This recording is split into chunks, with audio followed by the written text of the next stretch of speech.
O Senhor, porém, está no seu santo templo, cale-se diante dele toda a terra. Amém.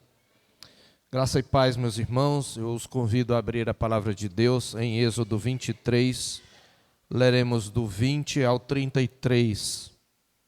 Êxodo 23, do 20 ao 33, vamos falar sobre as provisões para a nossa jornada. Provisões para a nossa jornada. Diz assim: eis que eu envio um anjo adiante de ti, para que te guarde pelo caminho e te leve ao lugar que tenho preparado. Guarda-te diante dele e ouve a sua voz, e não te rebeles contra ele, porque não perdoará a vossa transgressão, pois nele está o meu nome. Mas se diligentemente lhe ouvires a voz e fizeres tudo o que eu disser, então serei inimigo dos teus inimigos e adversário dos teus adversários.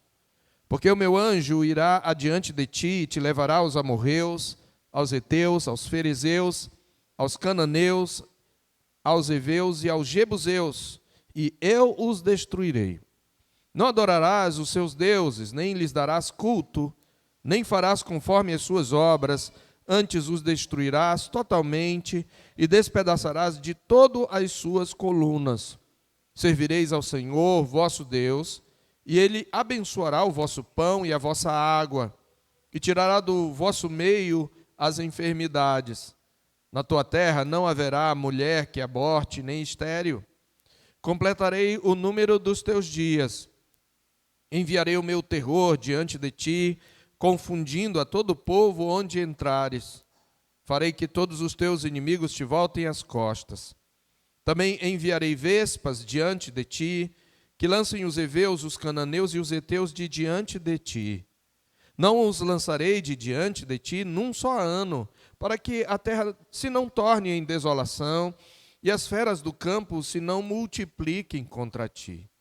Pouco a pouco os lançarei de diante de ti, até que se multiplique e possuas a terra por herança. Porei os teus limites desde o mar vermelho até o mar dos filisteus, e desde o deserto até o Eufrates, porque darei nas tuas mãos os moradores da terra, para que os lances diante de ti.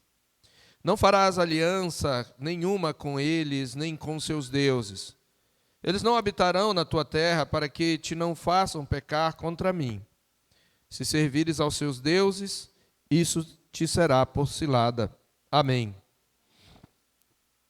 Pai, que as palavras dos meus lábios e o meditar do meu coração e do coração dos teus servos que aqui se encontram sejam agradáveis na tua presença, Senhor. Por Jesus Cristo nós oramos. Amém. Meus irmãos, nós chegamos no trecho que é considerado pelos estudiosos o epílogo do livro da Aliança. Você lembra que o livro da Aliança começou a partir do capítulo 21. Na verdade, nós argumentamos que entendemos que ele começa de fato nos 10 mandamentos ou as 10 palavras, e ele encerra nesse momento, porque a partir do verso 24 você vai ter o selo da aliança, e aí você vai ter mesmo propriamente o epílogo, mas você tem aqui uma conclusão que começa no verso 20 e vai até ao 24, versículo 11. E nós vamos tratar porque a partir do capítulo 24, o que você tem é uma narrativa. Então, o epílogo da entrega da aliança é propriamente o texto que lemos. Para principalmente crianças que já aprenderam a escrever e possam estar anotando, o epílogo é a conclusão de um determinado livro ou de um determinado trecho. Você tem em todo escrito uma introdução que a gente chama de prólogo, né? E você tem o conteúdo do livro e no final você tem o epílogo, que é a conclusão. Então, introdução e conclusão. E aqui nós vamos encerrar o segundo bloco do livro de Êxodo. Nós já estivemos caminhando pelo primeiro bloco, que é a redenção, a libertação do povo de Israel por meio dos sinais e prodígios que o Senhor fez, libertando o povo do Egito. Nós estamos encerrando o momento em que o povo passa esse tempo no Sinai, recebendo os termos da aliança que o Deus que o libertou faz com ele. E aí nós vimos que esse segundo bloco se resume nessa palavra aliança, né? Então, primeiro é a palavra libertação ou redenção, segundo bloco a palavra aliança. E vamos entrar a partir do capítulo 25, na última parte do livro de Êxodo, que é a parte em que Deus ordena a construção do tabernáculo. Deus libertou o seu povo, Deus faz uma aliança com o seu povo, mostrando os termos pelos quais seu povo vai se relacionar com ele, por meio da lei, para ser um reino de sacerdotes. E no terceiro e último bloco, Deus vai então preparar o seu povo para habitar no meio dele. Nós falamos que esse terceiro bloco pode ser resumido na palavra habitação, redenção, aliança e habitação. Ele se encerra com a nuvem de glória habitando o tabernáculo. Mas nós estamos então terminando as palavras da aliança. Deus já libertou o seu povo, precisamos lembrar disso. Aqui nós temos um povo que já foi alcançado e liberto pela graça. E a aliança e a lei, os mandamentos e estatutos que nós vimos, eles estabelecem o padrão pelo qual o povo de Deus vai se relacionar com ele, de modo que se revele para o mundo um reino de sacerdotes a proclamar as virtudes do seu Deus. E é importante nós entendermos isto para que nós compreendamos o sentido da lei. A lei não é uma forma meritória, um meio meritório de conseguir a salvação. Nós vamos merecer a salvação.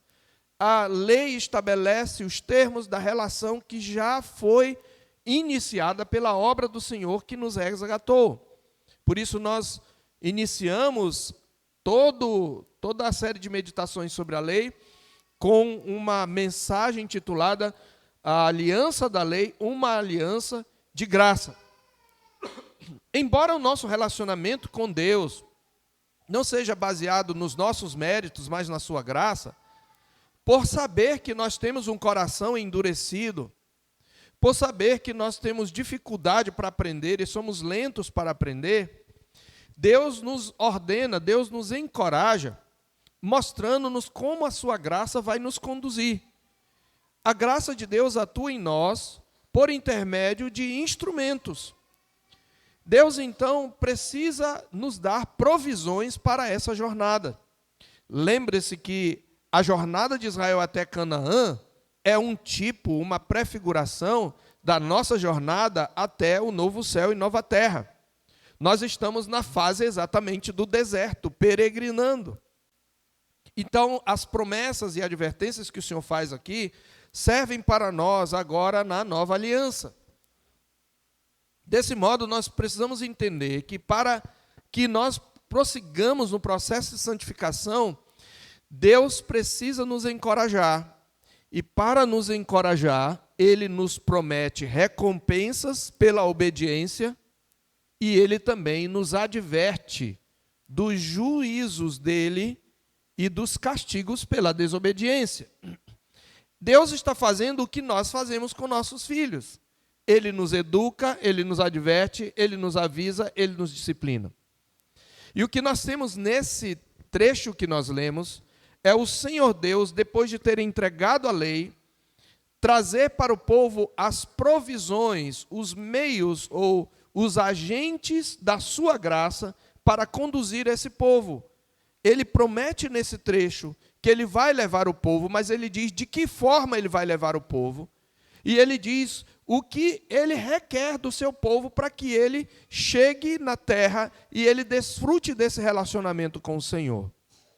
Então, nós temos aqui nesse texto, meus irmãos, basicamente o que podemos chamar, o que podemos enumerar duas provisões para a nossa jornada.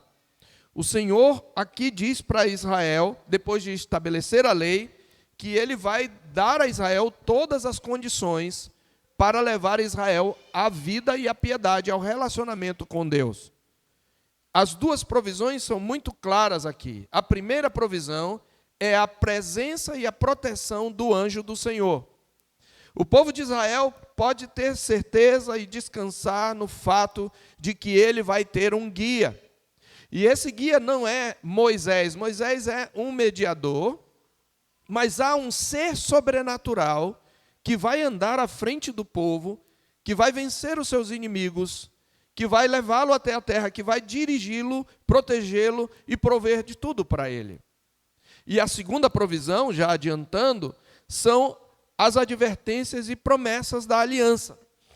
Essa lei serve de um parâmetro para advertir o povo e para que o povo entenda as promessas que estão para ele aguardadas. Isso é uma provisão porque, como eu falei, nos encoraja e encorajava o povo de Deus na jornada. Saber os caminhos que levariam à destruição e saber as atitudes que trariam bênçãos para a vida deles, seria um incentivo para que eles caminhassem na lei do Senhor. Então, falando da primeira provisão, que é a presença e proteção do anjo, observe que o Senhor diz aí, no verso 20 em diante: eis que eu envio um anjo adiante de ti, para que te guarde pelo caminho e te leve ao lugar que te tenho preparado.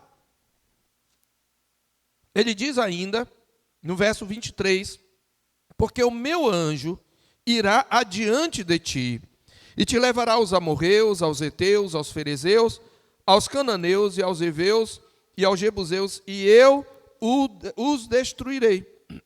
O meu anjo eu vou enviar diante de ti, ele vai te guardar, diz o verso 20. Em segundo lugar, ainda no verso 20, ele vai te conduzir.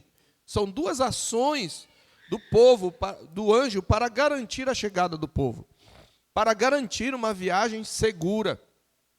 Ele vai guardar o povo, ele vai proteger o povo dos seus inimigos. E ele vai também conduzir, orientar, dirigir, iluminar, para que o povo saiba o caminho. E no verso 23, de novo, ele diz que ele não só irá adiante dele, mas ele o levará aos seus inimigos e ele destruirá os seus inimigos. Irmãos, essa é uma promessa maravilhosa e tremenda para o povo de Deus. O Senhor promete que esse anjo, e é importante entender, cuja atividade e poder o povo já tinha testemunhado no confronto com Faraó no Mar Vermelho, esse anjo que eles já tinham contemplado, vai conduzir o povo e o guardará na jornada até o lugar preparado pelo Senhor. Primeiro eu queria destacar isso. O povo de Israel já conhecia esse anjo. No capítulo 14, no versículo 19, a palavra do Senhor diz, quando o povo saiu do Egito, que foi cercado, que foi sitiado, acossado pelos egípcios e tinha o mar diante de si, diz lá no capítulo 19, capítulo 14, 19, o seguinte, Êxodo capítulo 14, versículo 19. Então o anjo de Deus, que ia adiante do exército de Israel, se retirou e passou para trás deles. O anjo está protegendo a retaguarda, que é onde os egípcios estão. Também a coluna de nuvem se retirou de diante deles e se pôs atrás deles. O mover do anjo levava ao mover da coluna, que de dia era uma coluna de nuvem, fazendo sombra, e à noite ela se tornava uma nuvem luminosa, uma coluna de fogo, aquecendo e iluminando o caminho. O anjo está ligado a esta coluna. E diz então que ia entre o acampamento dos egípcios e o campo de Israel. A nuvem para os egípcios era escuridão ou escuridade para aqueles, os egípcios. E para o povo de Deus, esclarecia a noite, de maneira que em toda a noite este e aqueles não puderam aproximar-se. É interessante notarmos, já aqui no versículo 24, e vamos enfatizar bastante isso nesse primeiro ponto, que no verso 24 é dito que o próprio Senhor, na coluna de fogo e de nuvem, viu o acampamento dos egípcios e alvorotou ou criou uma confusão no acampamento dos egípcios. E diz que os egípcios dizem, vamos fugir da presença de Israel, porque o Senhor peleja por eles. Afinal de contas, é o anjo do Senhor ou é o Senhor? O que é interessante é que o anjo do Senhor é um personagem intercambiável com o próprio Senhor. Este é um ponto importante para entendermos a identidade do anjo do Senhor. Tanto no hebraico como no grego, a palavra original, e aqui foi escrito em hebraico, mas na língua original do nosso texto, que é o hebraico, a palavra anjo significa, de fato, mensageiro. Né? A palavra angelos, a nossa palavra evangelho, euangelion, tem a mesma raiz, angelion e angelos, significa, é palavra para boa, né? Euangelion é a boa mensagem, a boa nova. E angelos é aquele que entrega uma mensagem, o mensageiro. E essa palavra pode se aplicar, no Apocalipse entende-se que quando o Senhor diz ao anjo da igreja, está falando possivelmente o pastor como mensageiro. Os estudiosos em geral, no entanto, atribuem essa expressão meu anjo, no verso 23, quando ele fala o meu anjo vai adiante de ti, como referente ao mesmo anjo do Senhor, que é traduzido aqui em Êxodo 14.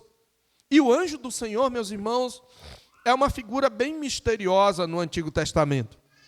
E nós precisamos entender um pouquinho, e eu quero relembrar o que eu já falei, porque o anjo do Senhor apareceu pela primeira vez a Moisés em Êxodo capítulo 3. No capítulo 3, verso 2, ele estava apacentando os rebanhos do seu sogro, e está escrito que apareceu-lhe o anjo do Senhor numa chama de fogo no meio de uma sarça. Nós acabamos de ler que o anjo do Senhor, né, acampa-se ao redor dos que o temem e os livra. O texto que nós lemos, do Salmo 34, não fala dos anjos do Senhor. É preciso que nós sejamos precisos. Não está falando dos anjos do Senhor, Salmo 34, que lemos na liturgia. Fala do anjo do Senhor. E esse anjo é um anjo específico. Aqui diz que o anjo do Senhor, numa chama de fogo, do meio de uma sarça, apareceu a Moisés. Moisés olha para a sarça, ela ardia no fogo e não se consumia.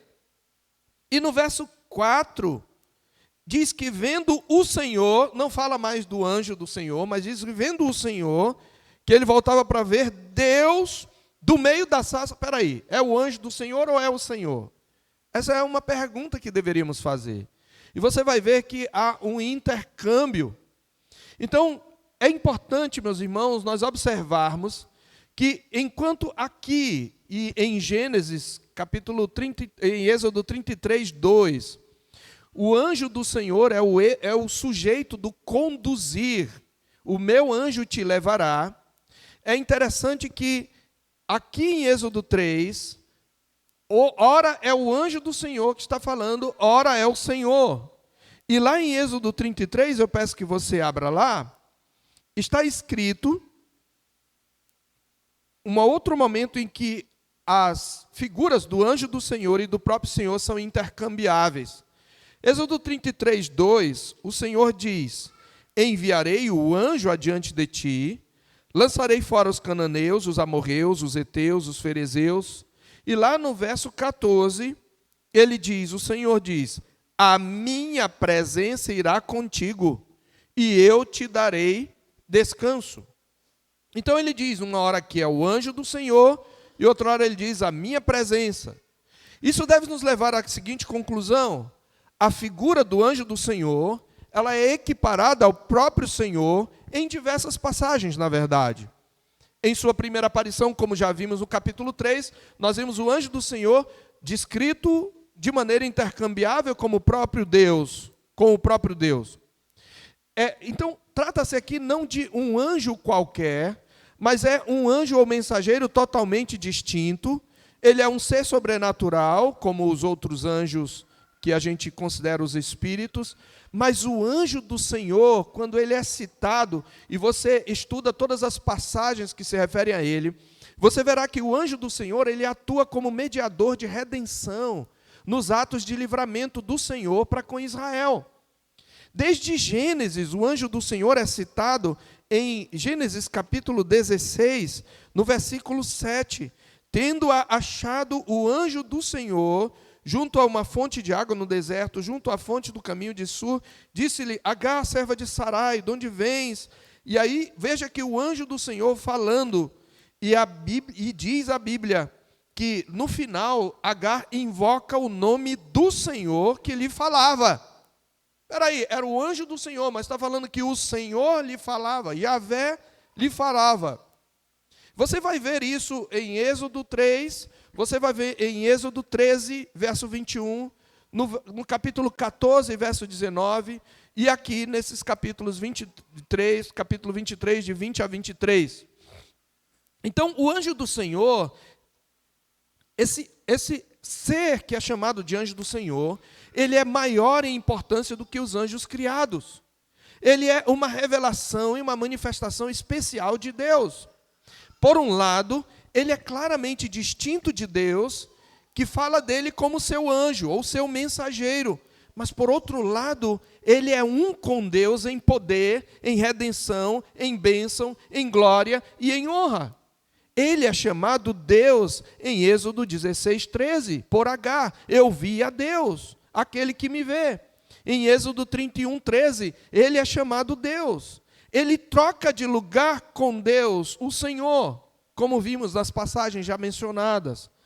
E o texto aqui, observe de novo, Êxodo 23, ele diz, olha, guarda-te, no verso 21, e ouve a sua voz, e não te rebeles contra ele, porque não perdoará a vossa transgressão, pois nele está o meu nome, nele está o nome de Deus.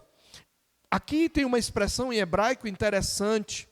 Ele não usa uma preposição simples, nele, né? A preposição em mais o pronome. A expressão aqui é literalmente, nas suas entranhas está o meu nome. É essa a expressão no hebraico. Nas suas entranhas, enfatizando o interior. No interior dele, na essência dele, está o meu nome. Então, como observou certo comentarista, essa frase parece trasladar o mensageiro para a esfera divina, pois o nome de Deus é equivalente à sua natureza revelada. Esse anjo do Senhor, meus irmãos, é o anjo que redime Israel. Gênesis 48, verso 16, diz isso. Gênesis 48, 16.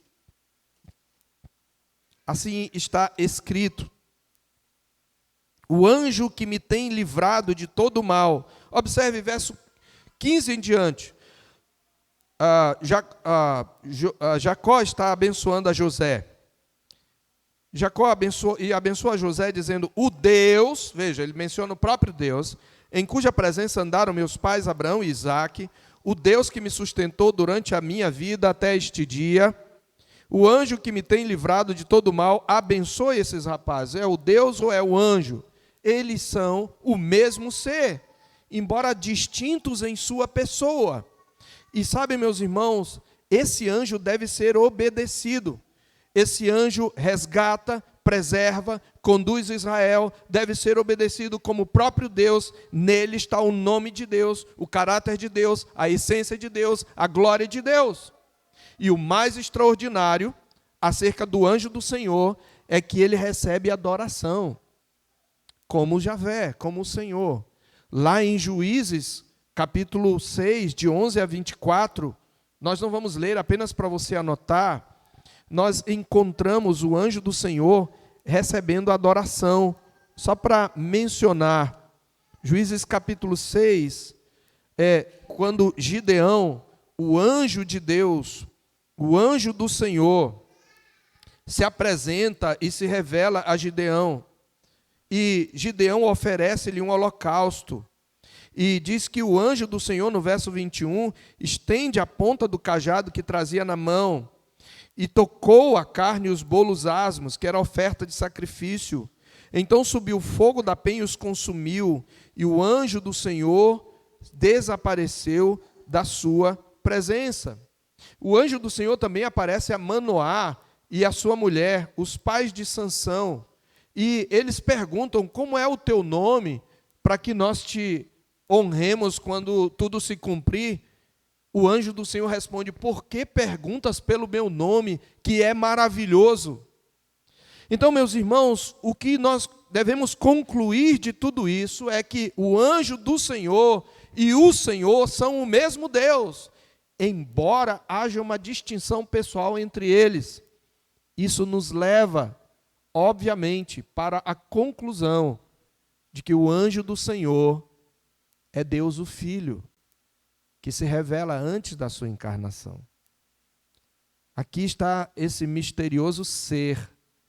Então, é como se Deus estivesse dizendo, atualizando para nós hoje, contextualizando: o meu filho irá diante de vocês. Você lembra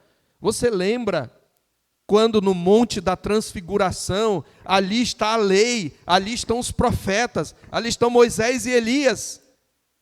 E eles falam da partida de Jesus.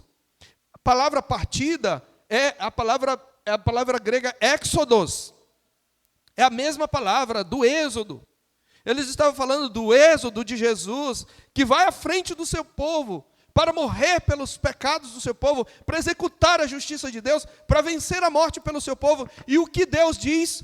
Este é o meu filho amado, em quem me comprazo, a ele ouvi.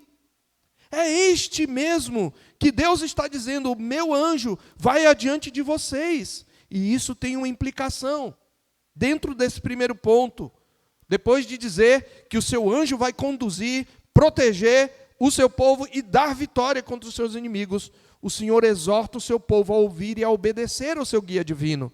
Ele diz: guarda-te diante dele, ouve a sua voz, não te rebeles contra ele, porque não perdoará a vossa transgressão, pois nele está o meu nome. Mas se diligentemente lhe ouvires a voz e fizeres tudo o que eu disser, então serei inimigo dos teus inimigos e adversário dos teus adversários.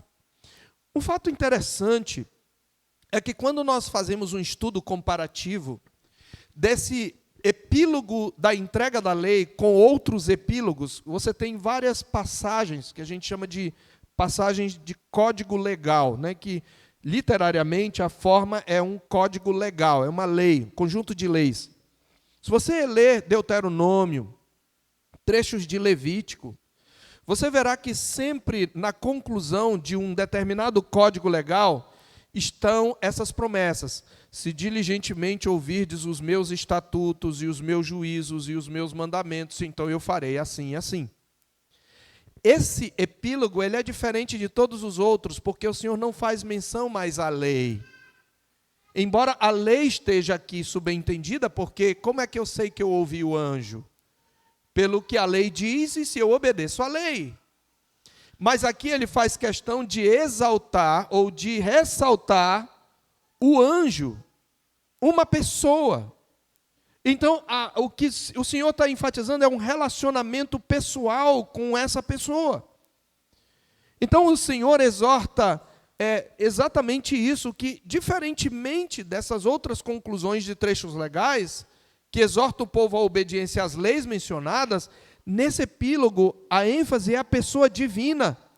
Ou seja, em vez de exigir obediência à lei, o Senhor exige obediência ao seu anjo. Não é que sejam coisas distintas, porque a lei estabelece os termos da obediência, mas é que a ênfase aqui é no relacionamento pessoal de Israel com seu guia e protetor, no qual estava o nome de Javé.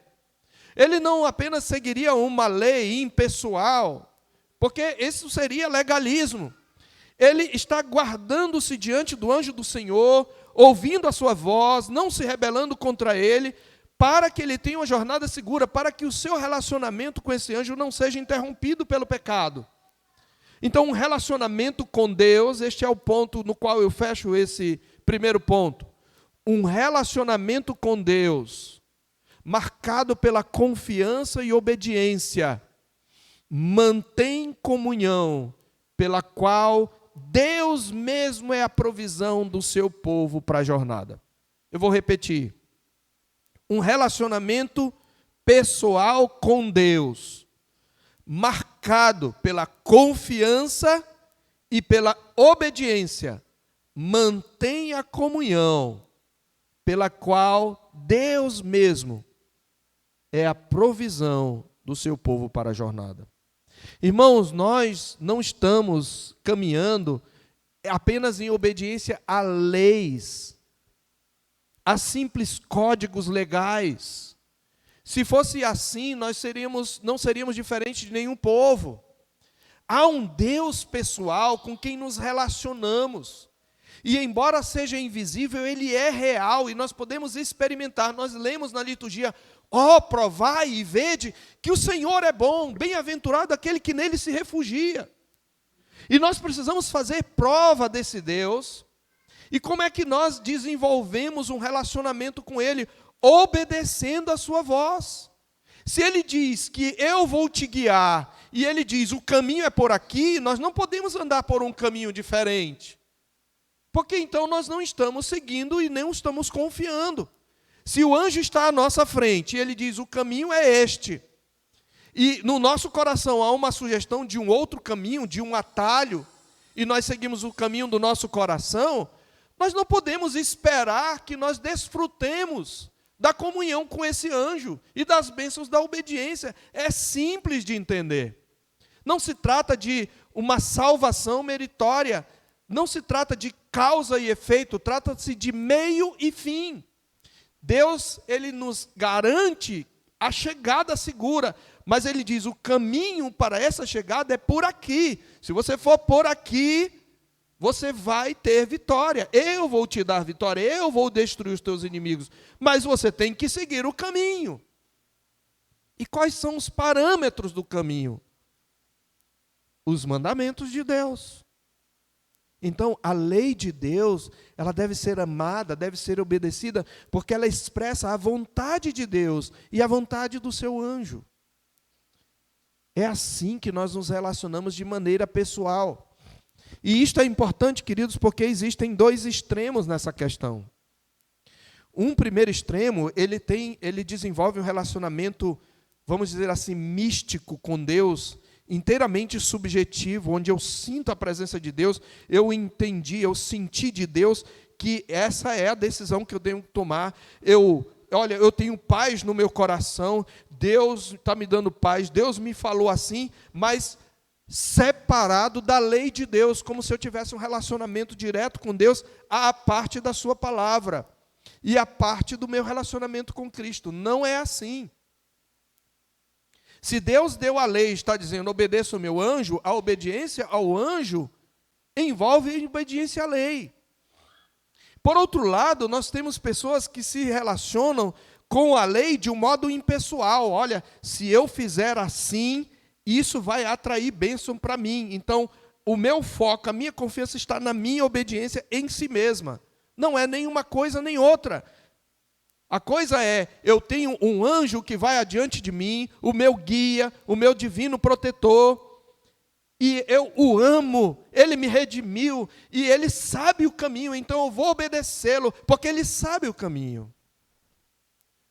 E aí, então, nós chegamos à segunda provisão. Estou colocando como uma só, mas ela veio em forma plural. Deus sabe a nossa tendência a desobedecer, a pegar atalhos, a nos desviar. Por isso, a segunda provisão são as advertências e promessas da aliança. O Senhor diz, olha, para que você entenda, Ele faz algumas advertências. Primeira, guarda-te diante dEle. Guarda-te de quê? De pecar contra Ele. Ele é santo. Você vive na presença dEle, onde você estiver. Então guarde-se de pecar contra Ele. Ouve a sua voz. Não te rebeles contra Ele, porque não perdoará a vossa transgressão. Ele não faz acepção de pessoas, Ele vai te castigar. Agora, se você, aí vem a promessa, se diligentemente lhe ouvires a voz, a palavra é, se você ouvir com zelo, se você ouvir de fato para obedecer, e fizer tudo o que eu te disser, então eu vou ser inimigo dos teus inimigos. Eu vou ser adversário dos teus adversários. E o meu anjo vai te levar até os teus inimigos e vai destruí-los diante dele. Mas ele faz outra advertência. Você não pode, não deve adorar os deuses desses inimigos. Os deuses desses inimigos são atraentes. Você não vai dar culto a eles. Essa é outra advertência. Não vai fazer conforme as suas obras.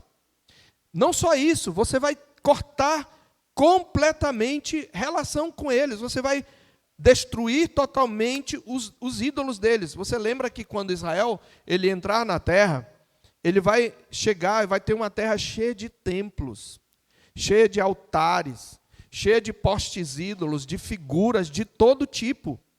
Em cada cidade que Israel adentrasse, haveria colunas, haveria deuses, em forma de figura, de animais, de figura humana, talvez alguns até belos. Então seria atraente. Então ele diz, olha, vocês têm que derrubar esses ídolos, vocês têm que destruir esses ídolos. Meus irmãos, aplicando a nós, é muito fácil para nós hoje olharmos para uma estátua que representa algum tipo de santo ou mediador e dizer, não, eu não tenho nada a ver com isso. Mas cuidado, existem os ídolos que não têm forma de ídolos. São visíveis, mas não têm forma de ídolos. O nosso povo adora a fama. O nosso povo, a nossa cultura adora o sucesso. A nossa cultura é uma cultura que pratica egolatria. Seja você mesmo, seja a sua própria referência, são ídolos. E nós temos que cortar. O nosso povo, a nossa cultura é avarenta. A idolatria de todo tipo, nós temos que tomar cuidado com as idolatrias, com os deuses da nossa época. Nós não temos que olhar para os deuses dos cananeus. Nós temos que olhar para os deuses do Brasil e deste mundo. Quais são os deuses da nossa cultura?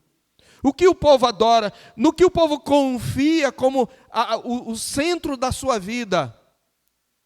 Uma carreira de sucesso? Uma autoestima elevada? Talvez uma beleza impecável? Culto ao corpo? Sexo que Deus criou para ser desfrutado pelo homem e a mulher dentro do casamento, mas que se tornou um Deus, inclusive separando uma coisa do amor conjugal. A Bíblia diz que nós temos que cortar laços com isso e destruir essa idolatria. É o que o povo de Israel precisava fazer. Então, eles não deviam se rebelar, não deveriam adorar outros deuses, eles deveriam cortar relação. E nós devemos cortar relação com os deuses do mundo. Não fazer aliança também é uma outra advertência. Veja o verso 31. Não farás aliança nenhuma com eles, nem com os seus deuses. O tipo de relacionamento que nós temos com o mundo se configura uma aliança pela qual nós nos comprometemos nossos valores, com quem nós nos aliamos. Ele está dizendo, você não vai fazer aliança. São advertências que o Senhor faz, mas Ele faz promessas também. Ele promete levar o povo à terra prometida, verso 23a. Ele promete destruir os inimigos diante de Canaã, verso 23b. Ele adverte contra a sedução da apostasia e ordena que eles destruam os deuses. Veja que diz que, ele diz assim, eles, verso 33, não habitarão na tua terra, para que te não façam pecar contra mim, se servires aos seus deuses, isso te será cilada, será uma armadilha, você vai cair na armadilha. Os deuses do mundo são sedutores, meus irmãos. Os ídolos do mundo são sedutores. E o Senhor está dizendo, cuidado para não ser seduzido à apostasia. O Senhor promete ainda enviar o terror sobre os povos de diante de Israel, versos 27 e 28. Porque quando o povo de Deus anda em santidade, ele provoca temor. E não se enganem. Até aqueles que nos perseguem e zombam de nós quando andamos em fidelidade, eles fazem isso porque nos temem. Eles têm medo. E porque têm medo, eles precisam atacar. O Senhor promete e avisa que fará isso aos poucos, no verso 30. Eu não vou fazer de um dia para a noite. Por quê? Porque se ele destruísse todas as nações de uma vez, o que haveria de corpos ali no chão, apodrecendo, seria tornaria a terra uma desolação. E não só isso, ia multiplicar as aves de rapina, as feras que comem carniça. E isso iria ser um prejuízo para Israel. É interessante que aqui Deus já está avisando do que vai acontecer em Juízes. Embora o povo entre num período de decadência, Deus já havia dito que ele não ia tirar de uma vez, ele ia tirar aos poucos. E o povo não foi paciente para esperar no Senhor. Alguns deles acabaram caindo na idolatria. Mas ele diz, o Senhor vai fazer isso aos poucos. E assim é na nossa jornada hoje.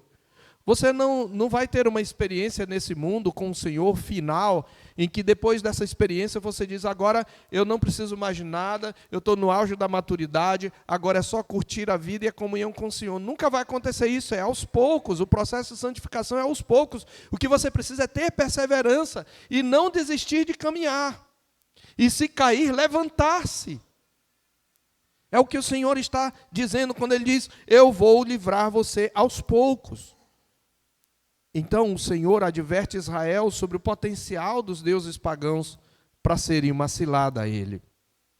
Essas são as provisões, meus irmãos, as promessas e advertências da aliança e a presença pessoal desse ser divino, anjo do Senhor, à frente do seu povo.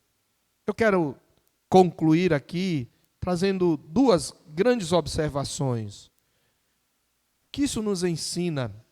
Primeiro, além de tudo que aprendemos, ninguém pode aceitar a salvação e a graça de Deus, a não ser que se renda ao Salvador e Guia enviado por Deus.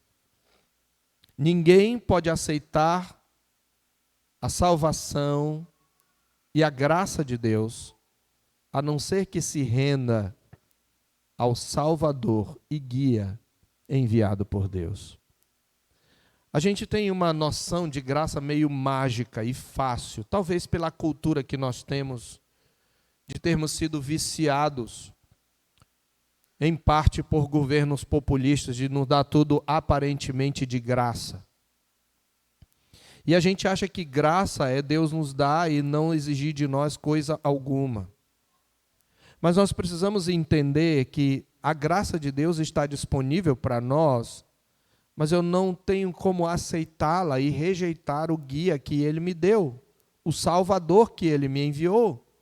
É por isso que eu posso dizer que Deus amou o mundo, mas eu não posso dizer que Cristo morreu para salvar o mundo. Porque o texto de João 3,16 não diz isso. Ele diz, Deus amou o mundo, de tal maneira que deu o seu Filho unigênito, não para que o mundo, mas para que todo que nele crê. E em outras passagens, quando se fala de mundo, deve se entender dentro dessa visão. Só existe um caminho para nós desfrutarmos da salvação e da graça de Deus, e esse caminho é a nossa união com Cristo, o seu guia. Cristo é o único que pode nos conduzir a Canaã celestial. Quem rejeita a Cristo, rejeita a Deus. É Jesus quem vai, meus irmãos, adiante de nós, e é a Ele que devemos seguir e obedecer. Mais do que isso, Ele é o próprio caminho. É interessante notar que a fraseologia do verso 20, observe aí, ela antecipa a promessa de Malaquias. Olha o que ele diz, eis que eu envio um anjo adiante de ti, para que te guarde pelo caminho. Veja o que diz Malaquias 3:1, numa profecia messiânica, eis que enviarei meu anjo ou mensageiro, que preparará o caminho diante de mim. É a mesma fraseologia. Sabemos, conforme registro nos evangelhos sinóticos, que essa é a primeira ocorrência do termo, mensageiro. A mesma palavra para anjo se aplica a João Batista, por um lado. Mateus 11:10, Marcos 1, versos 2 e 3, e Lucas 7:27, apontam que quando Deus diz, eis que eu envio o meu mensageiro diante de ti, está falando para João Batista. Mas é preciso que nós entendamos que há uma segunda ocorrência em Malaquias 2. Observe. Ele primeiro diz, eu envio o meu mensageiro, é a palavra anjo, que o tradutor traduziu por mensageiro aí. Mas logo em seguida ele diz, de repente virá ao seu templo o Senhor, a quem vós buscais, o anjo da aliança, a quem vós desejais. Aí há uma segunda ocorrência da palavra agora transliterada, anjo. E essa segunda ocorrência de anjo não se aplica a João Batista mais. O anjo é o próprio Senhor. Então, essa segunda ocorrência, que em vez de traduzida é transliterada, de repente irá ao seu templo o Senhor, o anjo da aliança, nesta segunda ocorrência é referência ao Messias. Então, Victor Hamilton nos fornece alguns paralelos da atividade do anjo do Senhor em nosso texto com os atos de Jesus. De acordo com João 14:2, Jesus diz que lá Jesus vai adiante dos seus discípulos para preparar um lugar para eles. Semelhantemente, a obra do anjo é ir adiante de Israel e conduzi-lo ao lugar que o Senhor preparou. O próprio Jesus diz: eu vou preparar-vos lugar. O anjo guardará Israel no caminho, e nesse mesmo contexto joanino, Jesus diz em 14:6 de João: eu sou o caminho. O anjo deve guardar e proteger Israel na jornada. Jesus afirma ao Pai, em João 17, que ele protegeu os seus. A mesma palavra grega aparece na versão de Septuaginta de Êxodo 23:20, que é a versão grega. E os que o Senhor guardava os seus em João 17:12. Jesus fala em João 17:8 ao Pai: eu dei a eles as palavras que me deste. E ela parece próxima de se ouvirdes a sua voz, em Êxodo 23:22. Porque ambas se referem à mensagem que vem de Deus. Jesus fala em João 17:11, Senhor, eu os guardei no teu nome que me deste. E o Senhor diz em Êxodo 23, nele está o meu nome.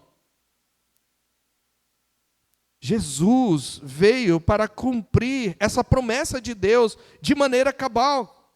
E uma vez que Cristo é a palavra encarnada, o que eu gostei do que disse um comentarista, quando ele diz o meu anjo, ou o anjo do Senhor, é como se ele dissesse, o Senhor é o seu próprio mensageiro. E quando o Senhor foi o próprio mensageiro, quando Cristo, a palavra encarnada, que é a única pessoa da Trindade Santa que assumiu natureza humana, ele veio ao mundo. Então, toda a aparição divina na Escritura é realizada na pessoa do Filho. Como está escrito em João 1,18, ninguém jamais viu a Deus. O Deus unigênito que está no seio do Pai é quem o revelou.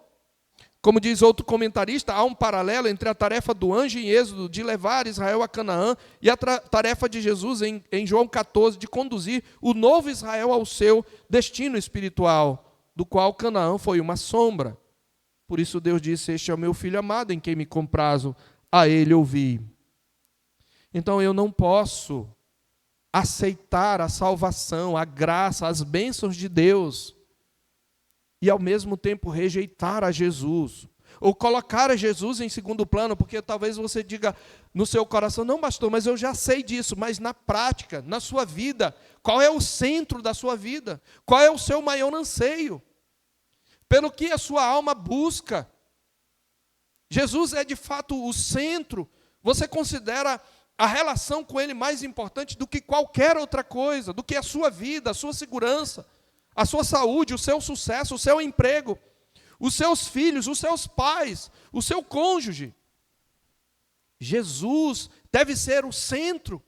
E quanto mais Ele está no centro, mais eu desfruto da graça de Deus, da direção de Deus, da proteção de Deus. Eu preciso entender que Jesus é o meu tudo. Qual é a relação que você tem com Jesus? E a segunda e última verdade que nós aprendemos aqui é que as provisões na jornada estão condicionadas à fé e à obediência.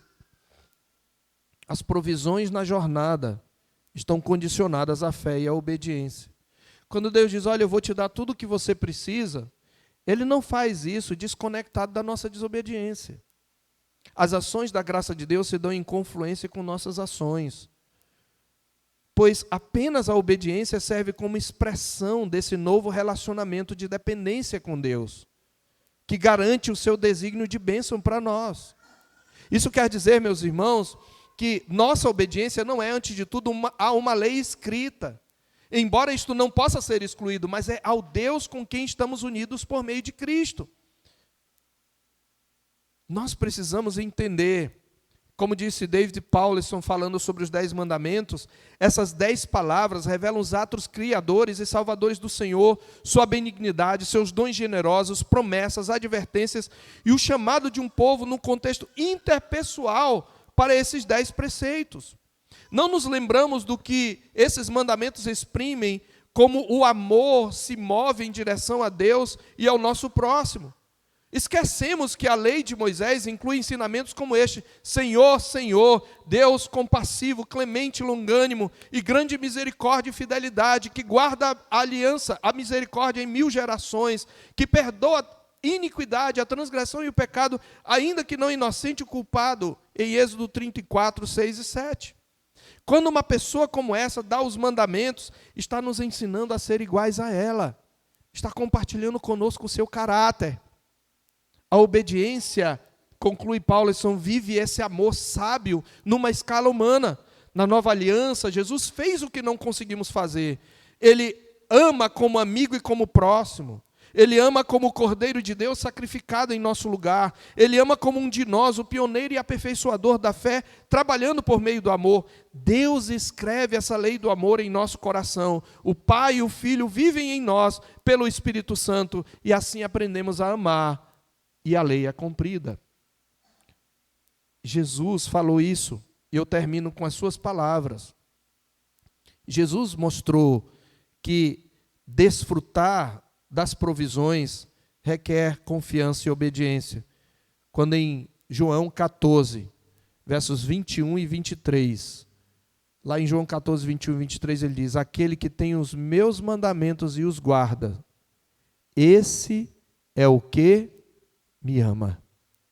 E aquele que me ama será amado por meu Pai, e eu também o amarei e me manifestarei a ele. Se alguém me ama, guardará a minha palavra, e o meu Pai o amará, e viremos para ele e faremos nele morada. Devemos amar a obediência, se nós de fato amamos a Deus e a Cristo. Não há outra forma de desfrutarmos da graça, senão pela confiança e pela obediência. Vamos orar. Ó Deus, obrigado pela Tua palavra, pelas Tuas advertências e promessas. Bendizemos o Teu nome, porque Tu nos deste o Teu anjo. Ele se encarnou, ó Deus, se fez e habitou entre nós, sendo Deus, um contigo, uma só essência. Ele veio para ser o nosso guia e redentor. Que nós o amemos mais do que a nossa própria alma, acima de todas as coisas, e que o sigamos e o obedeçamos, e que nós caminhemos em confiança e obediência à Tua lei, sabendo que essa é uma expressão do nosso amor ao Senhor, e dela depende o desfrutar das provisões que o Senhor nos dá para a nossa jornada. Nós te pedimos, ó Deus, que o Senhor nos aplique a Tua palavra ao nosso coração, em nome de Jesus. Que a graça do Senhor Jesus Cristo, o amor de Deus e a comunhão do Espírito seja conosco e com todo o povo de Deus, agora e para sempre. Amém.